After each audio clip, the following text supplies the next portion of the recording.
Well, here I am, Camp Kirkland, and I am here for Global Missions Project and looking forward to the opportunity to be with you for the next few minutes talking to Heber Morales. And he is going to be with us here just momentarily. And I just got a wave from Daniel Bondachuk, one of our wonderful friends from Brazil, and from a couple of other people. I'm looking at the names here. I don't know their names, but 8 Lagoons and Lisa something joined. So glad you're here with us today. And so looking for Heber to come back, sign on here for me. And but we're going to be talking to him a little bit. He's from Guatemala, and we've known him for several years now. And he has been a great friend of Global Missions Project to be a part of all that we do around the world with our missions travels. We met Heber several years ago. I believe it was around 2005, 2006. When I get him on here with me, we'll chat about it in just a minute. And looking forward to talking to him. You're going to enjoy him. He's been a great spirit and a wonderful musician, great keyboard player. And I'm touching my little button here that's supposed to link him to me, but I haven't seen him yet. And looking forward to seeing him join me. But anyway, for those of you who are familiar with Global Missions Project and what we do literally around the world, in the last 16 years, I personally have been to around 36 countries. And been on over 100 mission projects with musicians, with several thousand musicians from all over the world. One of the countries that we've been to frequently is Guatemala, and we've been a part of several ministries down there that Heber has given to us and shared with us that we've had a chance to serve with. So let me see here. I believe that we should be waiting for Heber to sign on just for a minute here.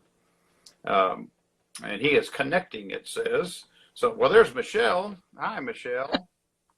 There's Heber. Hi, Cam. And how are you? Good. Michelle is Heber's daughter.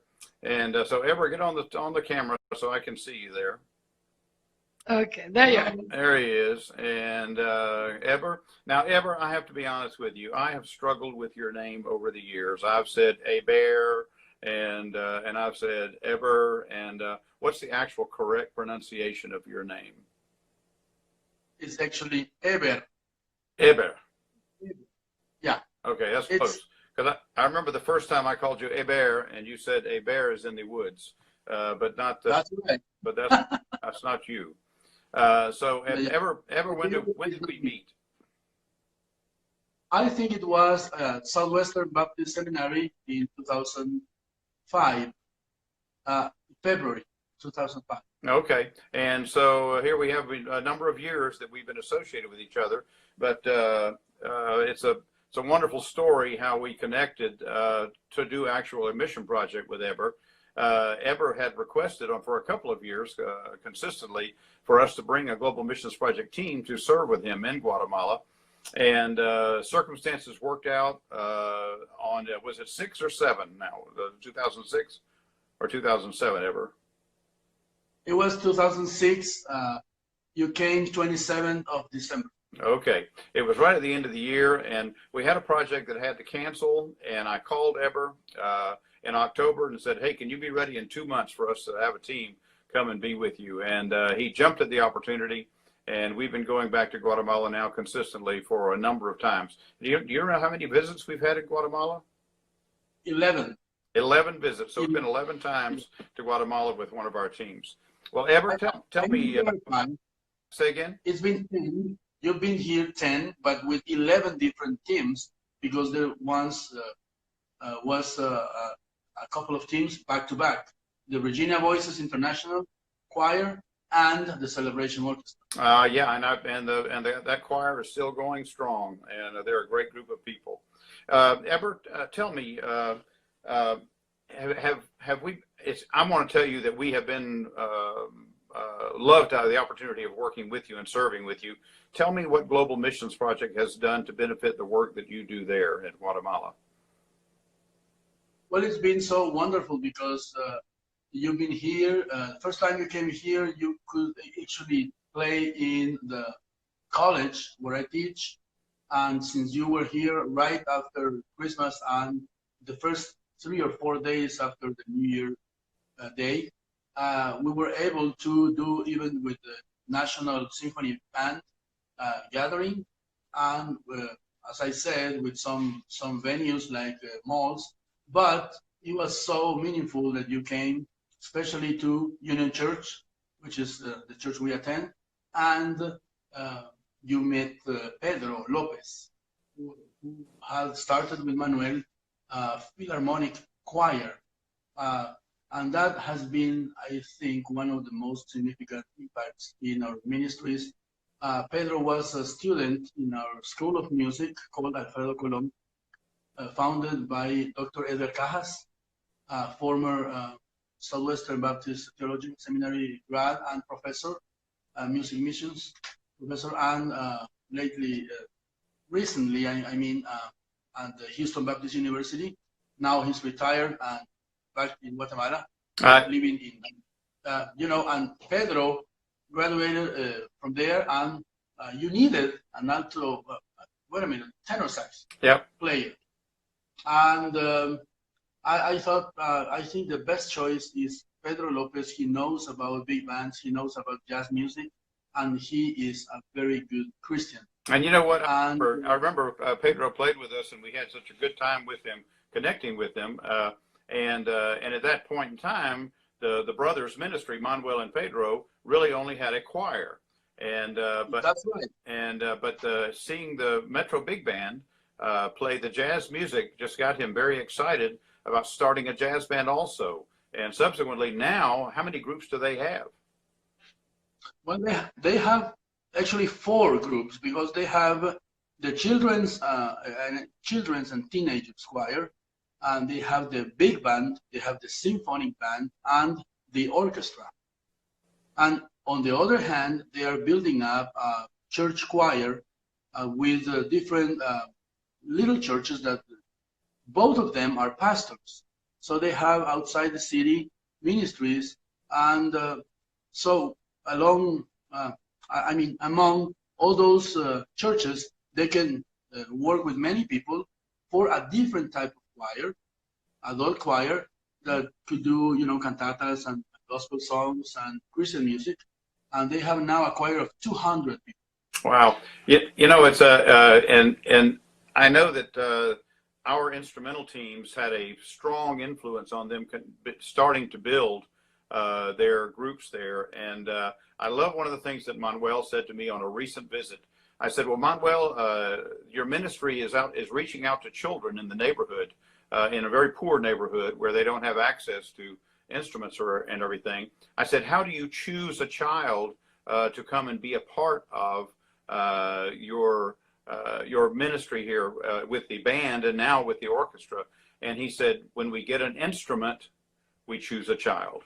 And I said, well, that is wonderful. I said, where do you get your instruments? He said, Global Missions Project continues to bring us the instruments that we need. So I'm so thankful that we've been a part of that. And the thing that he said that impressed me the most was when he said, every instrument you bring represents a child who meets Jesus for the first time.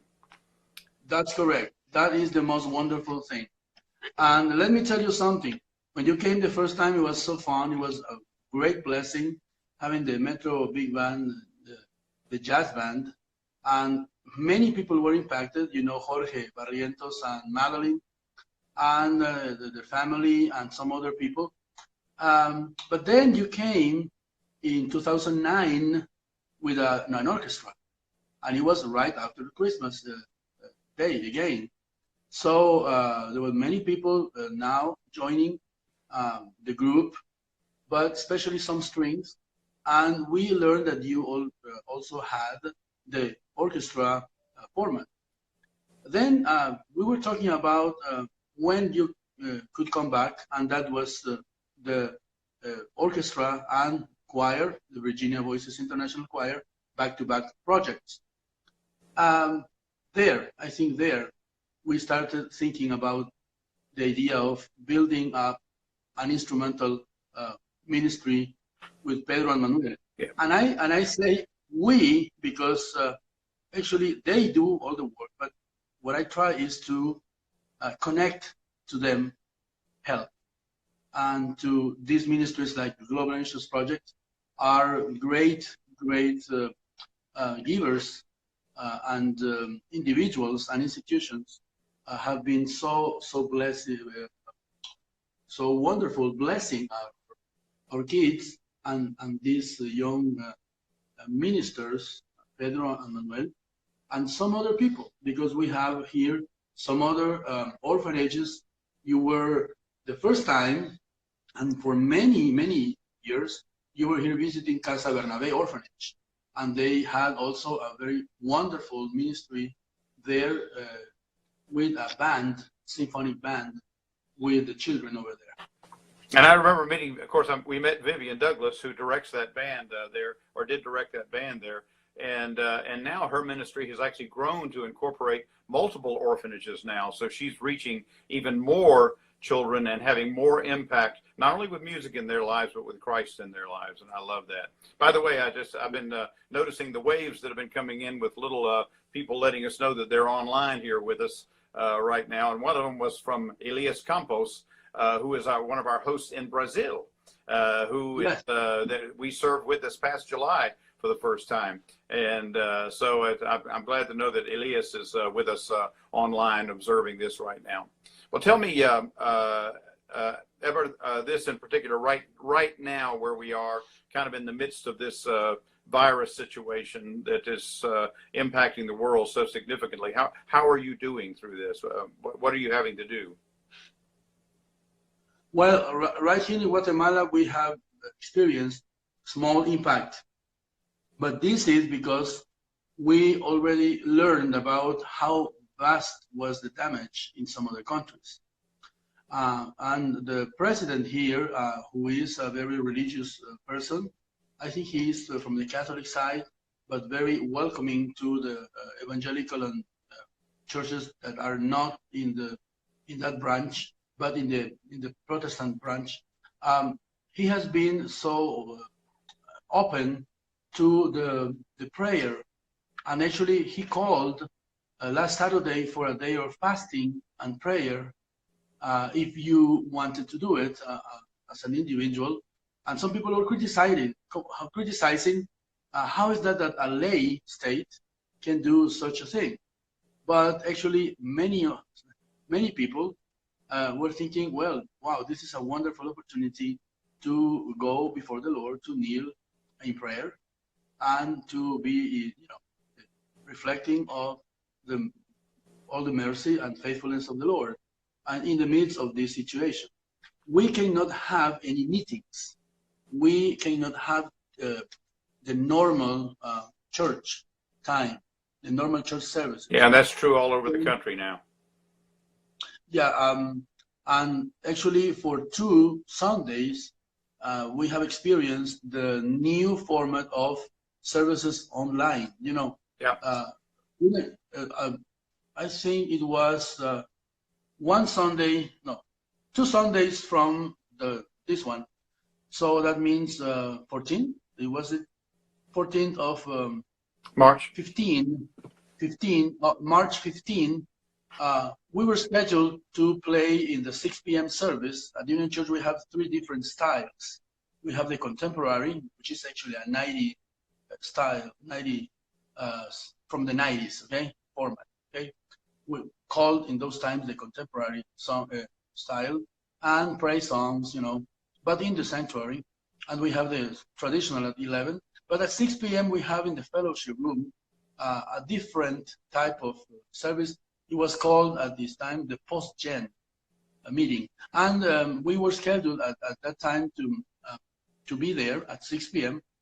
I'm telling this and explaining this because it's not a service that you go in the morning and then come back in the evening. Yeah. But it's just for those people that cannot attend because they work on Sundays or they do some other things, or missionaries that attend their own ministries and want to meet in the English-speaking church at 6 p.m. for a number of reasons. So, but anyway, you're having, so basically, but because of the what's happened here, you're having to do all this online now, correct? In other words, you can't have those services like that anymore right now. So that was the perfect opportunity because the audience for the or the congregation for this service is mostly young professionals. I mean mostly, but many teenagers and some adults attend this type of service. It was not a rare animal to do this Facebook Live, which we did. So we had the band ready. We were ready even to be canceled, but on Saturday evening, they told me, you know, you're the band leader and we want you to go ahead and have the meeting and do the service, but with live streaming tool. So from there, we learned that actually many churches here in Guatemala already have the live streaming, and they're taking advantage of that to do the service with, you know, just small band, and then the preaching, and maybe the service is not that long, which is a good thing. But we have that time, but at home. Now, this got worse here in Guatemala because I don't know how it's in the States or other countries. We have a kind of martial law here right now. The president decided from Sunday afternoon that we have to be confined to our homes from 4 p.m. local time to 4 a.m. So a curfew, you have a curfew. Yes. So no one can be other than policemen or messengers that bring medicine to hospitals or private homes. But other than that, no one can be outside.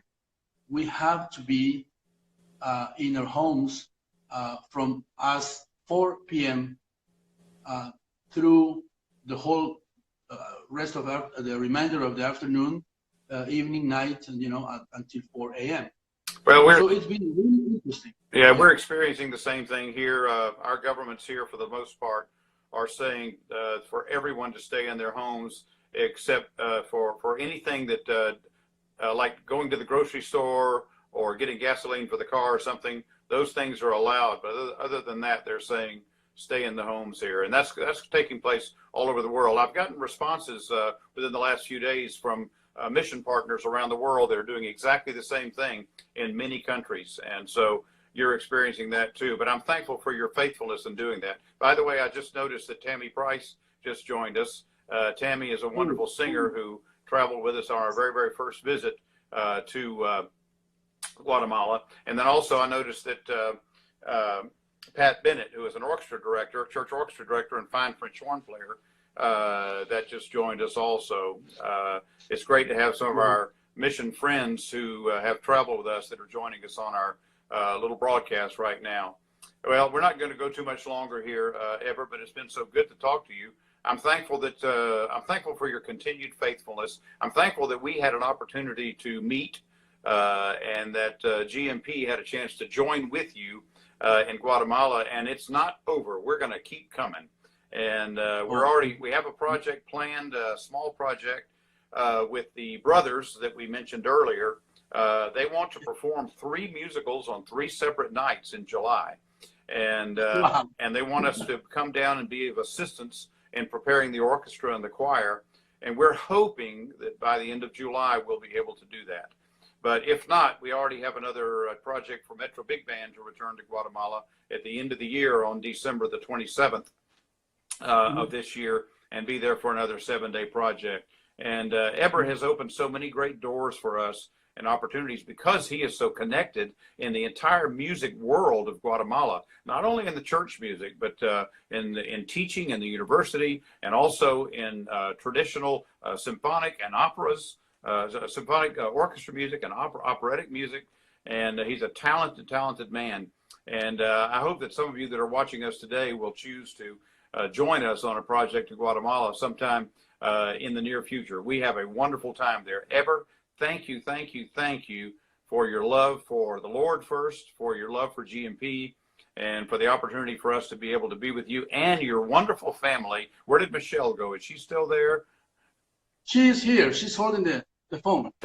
Just let me tell you something, Cam. Yeah. I've been so grateful to meet many musicians, so missionaries, music missionaries that have come here. I remember B.C. Carter, very gifted sax player that came, and he lives in Atlanta.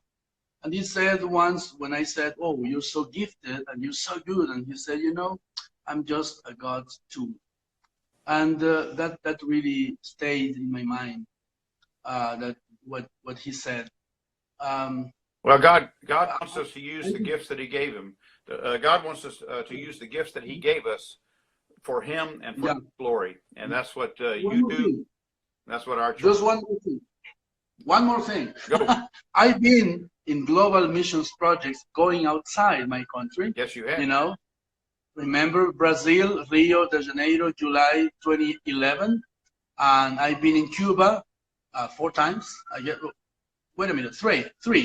Okay, 2013 in the eastern part with Elio, and 2016 and 2018 the western part with Hanoi, and Samoa now is the U.S. And I met also Yusin, that now I think he's national. But it's been so wonderful to be on the other side of GMP, being a participant also to these wonderful projects. And recently I was with you in Naples, Italy, last fall. So I've been blessed, and I think we will continue working in this wonderful ministry, bringing the gospel to the nation. Absolutely. Through music. Heber was actually signed up to go to Cuba with us this April, and also to Brazil in June. And unfortunately, because of our situation with the virus, Global Missions Project had to postpone those projects. And we're working ahead to see when we might be able to resume those, and also resume our other projects for this year. Heber, God bless you. Michelle, God bless you too. And I look forward to talking to you again, my friend. We love you. Thank you. Thank you, Cam. Bye-bye. God bless you, all GMPers.